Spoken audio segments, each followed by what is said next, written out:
Nike, the stock falls 11%, Niko. This was somewhat surprising to me, I have to say. Think so? Okay, so what happened was prior to this week when that happened, the week before, I want to say maybe around 2 weeks ago, the stock topped out at what, 123, 124, something like that. Mm-hmm. I'm up. I bought my shares at about $101, I think. So I'm up. I was up whatever 20 or 25%. I think I have 20 shares. So I think I have 20 shares. I said, okay, I'm gonna sell a little bit because Nike had a nice run, and there's a chance that it could fall back down. So I sold a couple shares, right?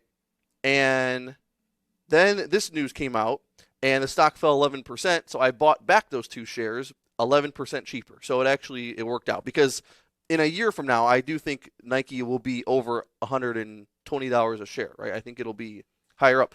It's a But very safe stock, I'll say. yeah, but Because I still think it's gonna be around for the next yeah, 20 plus years. So, right. yeah. It'd be hard. It'd be hard to picture a scenario where Nike just starts going downhill, year after year from here on out. So, but you could say the same thing about a lot of stocks. Like look at Disney, look at Walgreens. You could make the argument for a bunch of Very true. big Yeah. corporations. But Nike, it's another one. Whatever. You got to measure that risk to reward. But anyways, the earnings came out, and I think the stock fell too much. Okay, so the reason the stock fell is because they cut revenue. Okay, they cut their revenue expectations. But they're only expecting revenue was only down 2%. We're talking about a 2% decrease in revenue. Okay, so yeah, they're not growing, so it's not great. It's not great news, but it's only down 2%.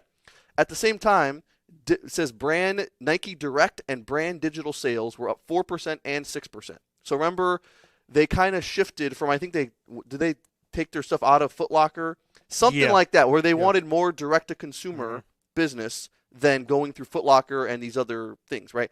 Now, I'm pretty sure we might have talked about this before in the show, but I'm pretty sure this hurt Nike and Foot Locker in different ways because Foot Locker was bringing Nike more business, I think. That's why revenue is down. But at the same time, that's why margins and this direct-to-consumer stuff is up because Nike's selling direct-to-consumer.